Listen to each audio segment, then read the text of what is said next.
कसूर और इसके इर्द गिर्द के इलाकों में दिन ब दिन स्मॉग और धुंध में इजाफा होने लगा है, जिसकी वजह से कसूर के अवाम गले और नज़ला जुकाम के इन्फेक्शन में मुब्तला होने लगे।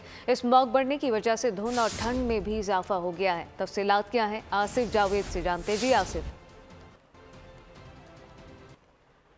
कसूर में भी जो स्मोक है दिन ब दिन शिद्दत इख्तियार करती जा रही है। और कसूर के अंदर सुबह से ही स्मोक का सिलसिला शुरू हो जाता है और रात के स्मोक दिखाई देती है और हर तरफ स्मोक के बादल मंडलाते दिखाई देते हैं।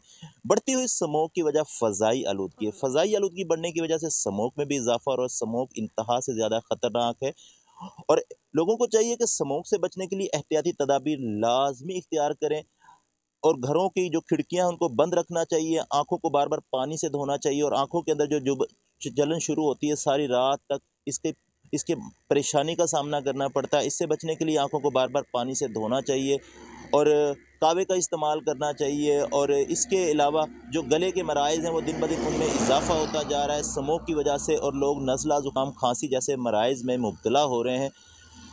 डॉक्टरों का ये कहना है कि स्मोक से बचने के लिए एहतियाती तदाबीर बहुत ज़रूरी हैं और डॉक्टरों का ये भी कहना है कि स्मोक से बचने के लिए हमें सफ़र के दौरान मास्क का इस्तेमाल। आसिफ बहुत शुक्रिया। सब्सक्राइब करें और बेल दबाएं ताकि कोई खबर रह न जाए।